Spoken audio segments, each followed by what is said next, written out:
तो आज हम आपके लिए लाए हैं शैल विल बी के साथ कैसे हम आगे ज़रूरी और आवश्यक शब्द आने पर हम उसकी ट्रांसलेशन करते हैं। तो एक बार फिर हम आपके सामने हमारे इस तरह के वाक्यों को हम बताएंगे जिन वाक्यों के अंतर्गत ये अंत में रहा, रहेगा, रहेंगे, रहोगे इत्यादि आता है। और ऐसे वाक्यों की अंग्रेजी हम बनाते हैं शैल बी और विल बी के माध्यम से। ये हम आपको पहले वाले वीडियो में बता चुके हैं कि शैल बी विल बी का हम कैसे प्रयोग करते हैं, शैल बी का प्रयोग कहाँ करते हैं और विल बी का प्रयोग कहाँ करते हैं। जैसा कि आपको मालूम है, हम पहले वाले वीडियो में बता चुके हैं कि आई और वी यानी कि फर्स्ट पर्सन के प्रोनाउन के साथ शैल बी का प्रयोग करते हैं और सेकंड पर्सन के साथ विल बी का प्रयोग करते हैं। ही के साथ हम विल बी का प्रयोग करते हैं, सी के साथ हम विल बी का प्रयोग करते हैं, इट के साथ हम विल बी का प्रयोग करते हैं और किसी नाम जैसे राम, सीता, लक्ष्मण इत्यादि इनके साथ हम विल बी का प्रयोग करते हैं। जैसे हम कहना चाहें कि आई शैल बी हंग्री, मैं भूखा रहूँगा, वी शैल बी हंग्री, हम भूखे रहेंगे, यू विल बी हंग्री, अब इसमें यू के साथ विल बी आ जाता है, यू विल बी हंग्री, तुम भूखे रहोगे, ही विल बी हंग्री, वह भूखा रहेगा, सी विल बी हंग्री, वह भूखी रहेगी, इट विल बी हंग्री, यह भूखा रहेगा, Ram will be hungry, Ram भूखा रहेगा। आपको यहाँ पर एक बहुत इम्पोर्टेंट मोस्ट इम्पोर्टेंट बात मैं ये बताना चाहूँगा कि जब आई और वी के साथ शैल बी का प्रयोग किया और second person you, third person he, she, it के साथ हमने विल का प्रयोग किया, यदि वाक्य में अवश्य शब्द आए, जैसे कि यहाँ दिया हुआ है, जब वाक्य में अवश्य शब्द आए यानी प्रतिज्ञा और दृढ़ निश्चय का भाव प्रकट हो, जैसे मैं अवश्य भूखा रहूँगा, जहाँ अवश्य आ जाता है वहाँ पर वेरी सिंपल, बहुत साधारणी से समझना चाहिए।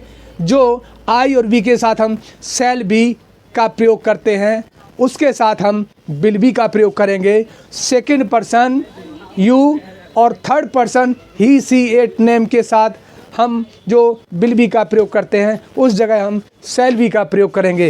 ये हमारे लिए एक अहम इम्पोर्टेंट बात है। जैसे मैं अवश्य भूखा रहूँगा, इसकी ट्रांसलेशन हो जाएगी आई विल बी हंग्री, लेकिन अवश्य अगर हम हटा दें, अगर मैं ये कहूँ कि मैं भूखा रहूँगा तो इसकी translation I shall be hungry होगा, क्योंकि आई और वी के साथ शैल बी का प्रयोग करते हैं, परंतु जब अवश्य शब्द वाक्य में आ गया है तो इसके साथ हम विल बी का प्रयोग करेंगे। किसके साथ? आई और वी के साथ। ठीक इसी तरीके से आगे यू शैल बी हंग्री, तुम अवश्य भूखे रहोगे। वैसे तो यू के साथ हम क्या प्रयोग करते हैं? विल बी प्रयोग करते हैं, लेकिन चूंकि तुम अवश्य भूखे रहोगे, यहाँ अवश्य आया हुआ है यानी कि दृढ़ निश्चय है, दृढ़ निश्चय है का भाव प्रकट होता है, इसलिए यहाँ पर आपको करना पड़ेगा यू के साथ शैल बी का प्रयोग, तो कहना पड़ेगा यू शैल बी हंग्री। ठीक इसी तरीके से वह अवश्य भूखा रहेगा, जब वह अवश्य भूखा रहेगा तो इसके साथ करेंगे ही शैल बी हंग्री। यदि अवश्य नहीं रहेगा, यदि ये रहेगा कि वह भूखा रहेगा तो ही विल बी हंग्री होगा। ठीक इसी तरीके से सी शैल बी हंग्री, वह भूखी अवश्य रहेगी, वह अवश्य भूखी रहेगी, तो हो जाएगा सी के साथ शैल बी का प्रयोग ही शैल बी हंग्री, वह अवश्य भूखी रहेगी। यदि हम इसमें से अवश्य हटा देंगे तो वह भूखी रहेगी, इसकी हमें ट्रांसलेशन करनी पड़ेगी, तो इसका हो जाएगा हम सी शैल बी की जगह विल बी लगाएंगे, ही सी शैल बी हंग्री, वह भूखी अवश्य रहेगी। इट शैल बी हंग्री, यह अवश्य भूखा रहेगा। किसी न्यूटर जेंडर पशु के लिए हम इस्तेमाल करते हैं इट का, तो इट शैल बी हंग्री, अवश्य के लिए शैल बी आ गया। और अगर ये अवश्य शब्द नहीं होता बीच में वाक्य के, तो यहाँ पर शैल बी ना करके क्या होता? विल बी होता बच्चों।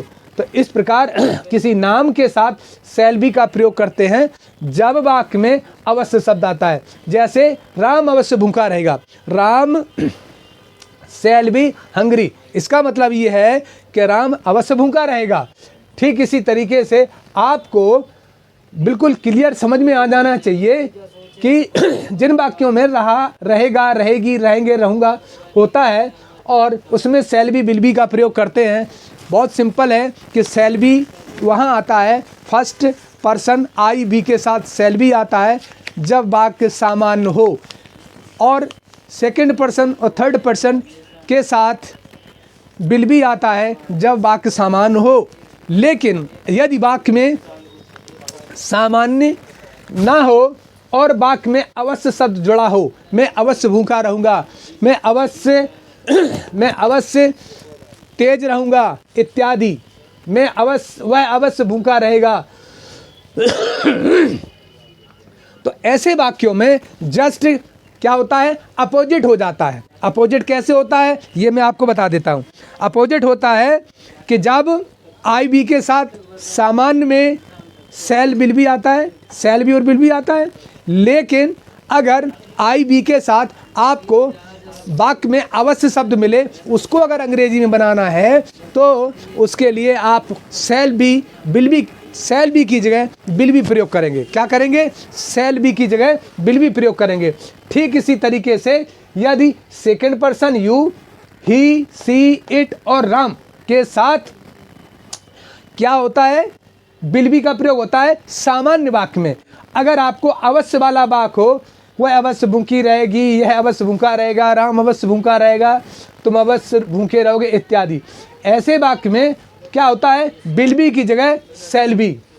क्या होगा, आई बी के साथ शैल बी ना, अब अवश्य के लिए क्या आ गया, विल बी आ गया। यू विल बी हंग्री, ये सामान्य वाक्य है और ये अवश्य वाला वाक्य है, तो यू के साथ शैल बी आ गया। ठीक इसी तरीके से सामान्य वाक्य में ही के साथ विल बी हंग्री हो गया, और अब अवश्य वाला वाक्य है तो ही के साथ विल बी ना आकर के शैल बी आ गया, ही शैल बी हंग्री। ठीक इसी तरीके से सी विल बी हंग्री सामान्य वाक्य है और अवश्य वाला वाक्य है सी शैल बी हंग्री, वह अवश्य भूखी रहेगी। इसी प्रकार इट विल बी हंग्री, यह भूखा रहेगा, यह सामान्य वाक्य है, और अवश्य वाला वाक्य कौन सा बनेगा, इट शैल बी हंग्री, तो विल बी की जगह शैल बी प्रयोग हो गया। कहने का मतलब है कि जहाँ जहाँ अवश्य आएगा वहाँ वहाँ पर आपको जस्ट अपोजिट लिखना पड़ेगा, अपोजिट उपयोग करना पड़ेगा, शैल बी की जगह विल बी करना पड़ेगा और विल बी की जगह शैल बी करना पड़ेगा। थैंक यू वेरी मच बच्चों, यदि आपको ये समझ में आया हो तो आप हमारे इस चैनल को सब्सक्राइब करें और